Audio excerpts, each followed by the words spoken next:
Hi there, and welcome to Ancestral Recall. I'm your host, Eli Kaplan. This is a Magic YouTube show talking about the sets of Magic's history, card by card, point by point. Today we're going to be looking at one of the most controversial sets of all time, Urza's Saga. Released in fall 1998 with 350 cards in the set, Urza's Saga is well known for having the most powerful standard decks of all time, where most decks didn't make it past turn 2, and turn 1 kills were very, very common. Mark Rosewater was a designer at Wizards at the time, but not at the top where he is now. And he said that after Urza's Saga and Urza's Legacy came out, he and the rest of R&D were summoned in front of the company's top brass and yelled at because the development of the set had not done a good job. Standard had become degenerate. Now, I'm bringing all this up at the beginning because I want to make sure that all the fun and interesting and important cards get talked about on this show. Well, not this episode necessarily. This is part 1 of 3, but we'll get to all of them. Now, not every broken card is particularly interesting, and there are a ton of fun, powerful cards in this set and block that got drowned out of getting played due to the sheer power of a few rares. But I'm going to try to focus on the set as a whole, and there really are some fun Saga cards out there that you can toss into EDH decks or cubes or try out in other casual formats, and you'll have a ton of fun. In today's show, I'm going to go over the settings, the story, the mechanics, and explain the totally broken cards and broken combos in the format so I can get that out of the way and talk about the good fun stuff that you can use in the next 2 videos. Saga is a set I personally experienced mostly through singles and cubes and extended tournaments. I didn't really get into competitive Magic on a consistent weekly basis until 2000 with Invasion. But enough about me, let's get to the set.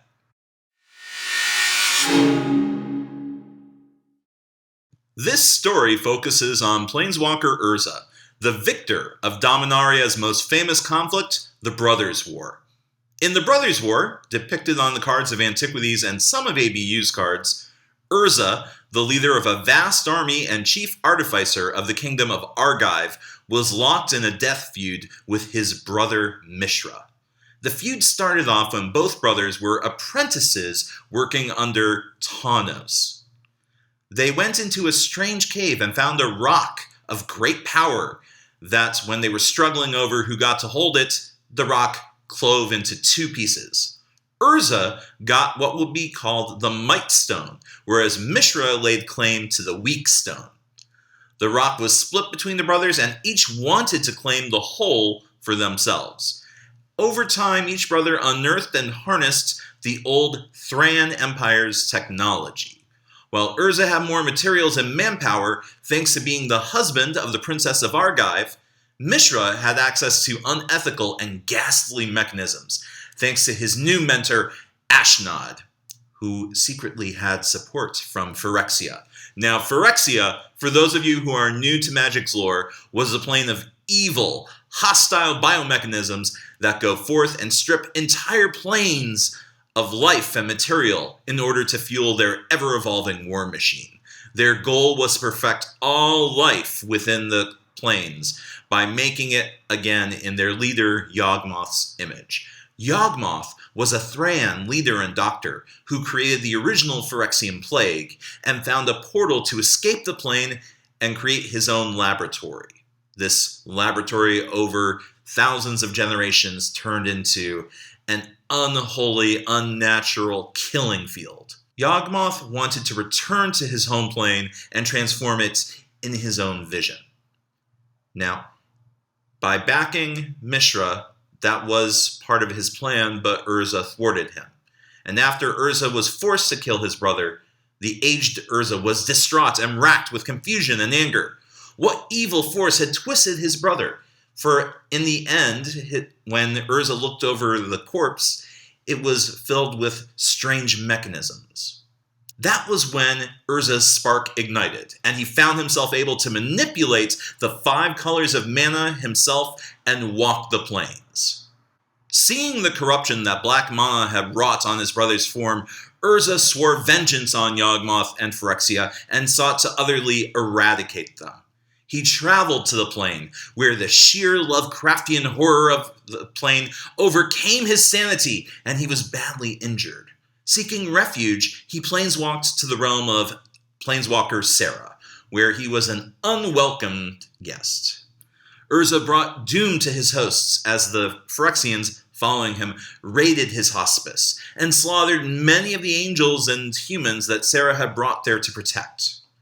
In defeat, Urza ended up dooming Sarah's plane entirely as he collapsed it into a battery for his legacy project. He then continued his travels on Dominaria, discovering the Thran rig in Shiv, which was an ancient forge capable of producing Thran metal.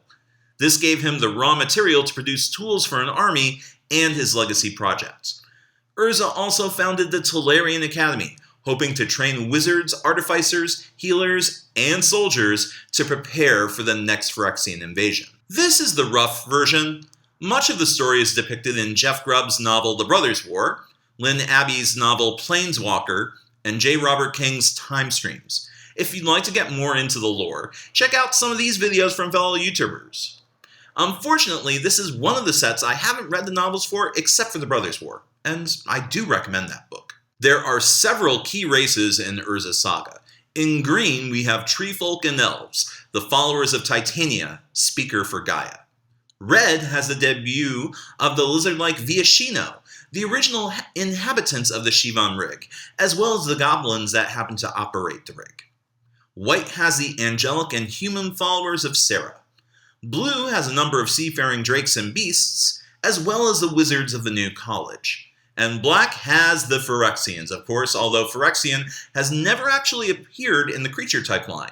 In fact, there are far more Phyrexians that appear in Urza's saga than in Invasion, a situation you might not expect if you were used to balance in factions in sets like Scars of Mirrodin or Kamigawa block.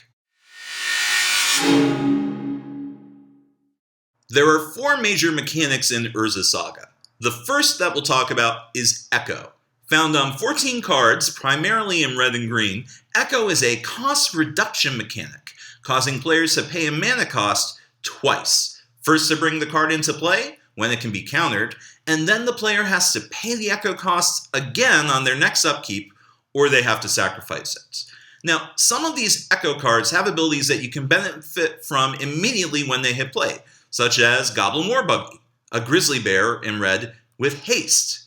And if it trades on the turn you played it, well, no need to pay the Echo cost, right?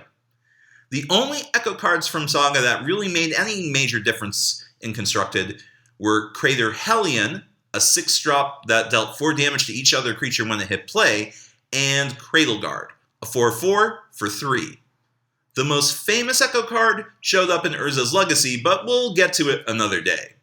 We also get one of the biggest hits in Magic mechanics, Cycling. Cycling allows wizards to print cards that are less good than existing cards and yet make players happy, because for 2 mana, you can just discard that card and draw something else. Don't have any use for a Terror? Just add 1 to the mana cost and give it Cycling, and then you can just draw something else. Don't want to draw another useless land? Make it come into play tapped, and it gets Cycling. Now, in Urza's Saga block, every Cycling card costs 2 colorless. Onslaught block gave us more varied costs. Wizards hinted over the years that Cycling might eventually become evergreen, and yet they never pulled the trigger. Instead, we now have Scry as evergreen. Now, I actually like Scry much more than Cycling because there's no mana cost involved, but Scry owes a huge debt to Cycling, as Cycling is the first mechanic that got us to accept cards that were less effective on numbers on boards, but that let decks run much more smoothly. Let's take a look at an example. One of the most obvious and famous examples of the utility of Cycling cards is the Rune of Protection cycle. You can prevent damage to yourself from a single source by paying just 1 mana, just like a Circle of Protection from ABU. In fact, there were new Runes of Protection for artifacts and lands. There's no Circle against lands. I make a joke about the futility of a card that gives a player the ability to stop damage from lands, But Battle for Zendikar suddenly makes that joke futile in context. Now, the reason runes were worse than circles is that when activating them, you have to pay white instead of generic. But if your opponent didn't have the appropriate color, well then just cycle the rune, and then you can draw a new card. This made the runes excellent inclusions in white decks in Limited. And yet, runes were popular in Limited, but failed to be included in constructed decks. The time sink of cycling them just wasn't worth placing them in the main deck. Another innovation in Urza Saga was the free spell, which allowed you to untap lands equal to the casting cost of the spell. Note that it's a bit less effective with mana from non-lands like Llanowar Elves.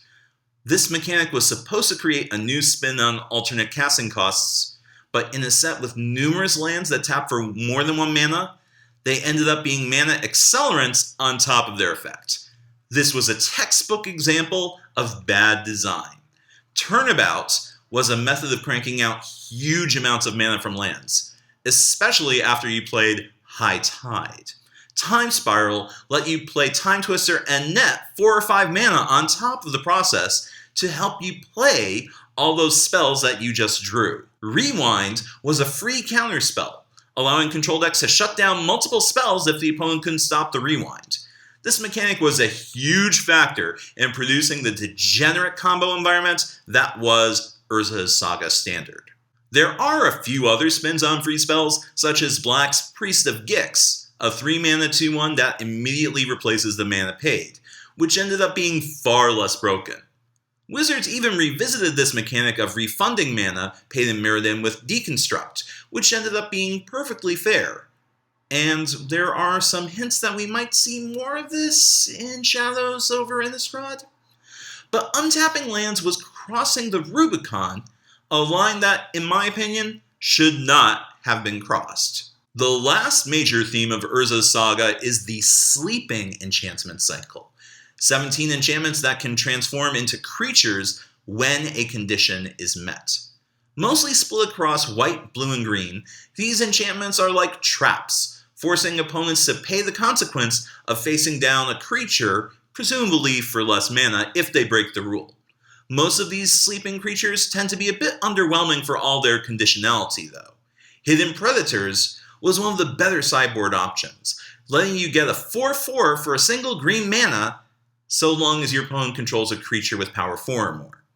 Hidden Stag let you get a 3/2 for 1G as soon as your opponent played a land. Late in the game, this could easily be ignored, but in the early game, well, Hidden Stag was pretty great. I mean, if your opponent plays another land, or if they never play another land in the game, it's not going to be too hard to win. Lurking Evil was a black rare that changed into a 4/4 flyer at the mere cost of half your life. Ooh, better hope that it doesn't get bounced or pacified. Opal Acrolith was a wacky one, a 2/4 that activated when your opponent played the creature. But if your opponent played Wrath of God, you could transform the Acrolith back into an enchantment. That was actually pretty cool. The problem with these creatures, of course, is that they were outgraded by the brutal combo decks that existed between Tempest and Saga Block. I already mentioned the Rune cycle, but there are 2 other cycles in Urza Saga that definitely merit discussion. The first is the Legendary Land cycle. 5 lands that did something new for each color and represented a key location in the set's story. Phyrexian Tower is a foul land that allows its controller to sacrifice creatures at will for profit. Very black.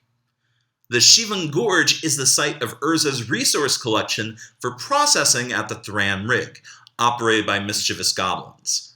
Gaia's Cradle represents the prison where Gaia, a powerful elemental speaking for the spirit of Dominaria itself, kept Urza prisoner asleep for a millennia, like Rip Van Winkle. This was the heart of Dominaria's most vast wood. Serra's Sanctum represents the artificial realm of Planeswalker Serra, reflecting the energy of the artificial craft of enchantment. And the Tolarian Academy, unquestionably the most esteemed collection of knowledge and research on artifice in Dominarian history, gathers power from collecting artifacts. Too much power if you ask me. I'd rather be a faculty member at Tolarian Community College because The grounds of the Academy are filled with time gaps and warps. Ugh. Now, both Gaia's Cradle and Solarian Academy broke the rules and were highly sought after when the set came out. Sarah's Sanctum was much harder to break.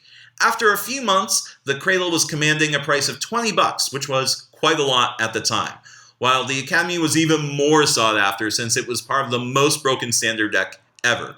And no, that is not hyperbole. What does that broken deck look like? Well, I'll go through the individual cards soon, but here's an explanation courtesy of Wedge from the Mana Source. He did a stellar job of breaking down exactly why this standard deck was the most powerful of all time.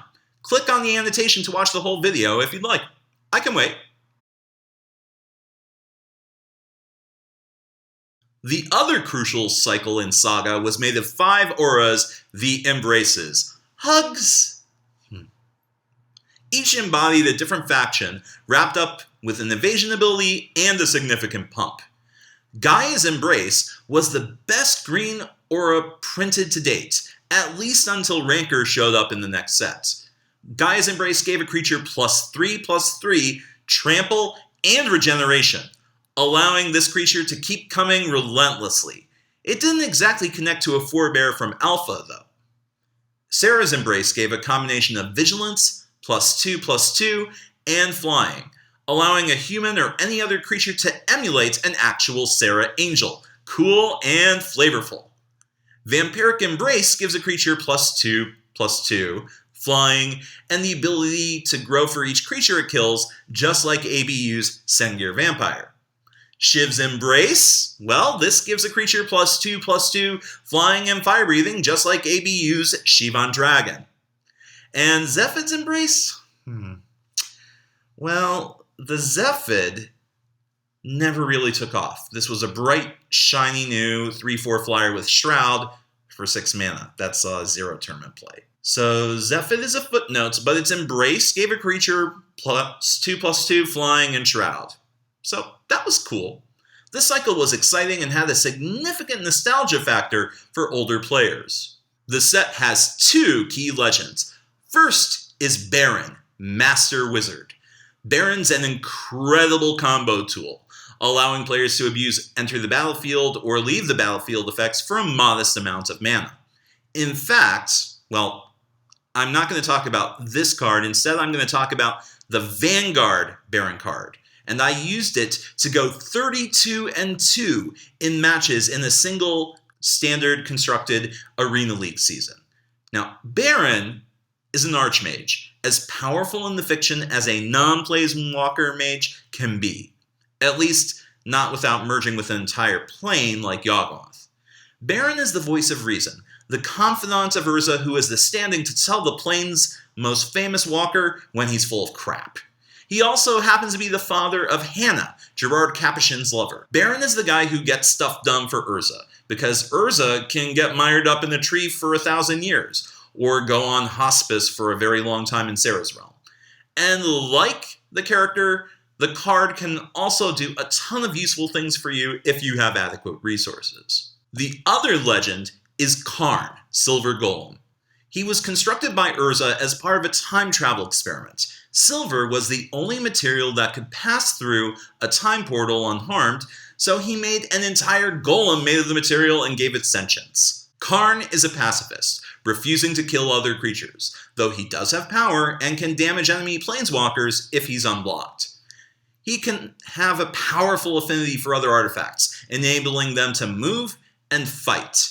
This is an extension of ABU's Animate Artifact, as well as Antiquity's Titania's Song. Though the wonderful thing about Karn is that he gives every color access to artifact animation.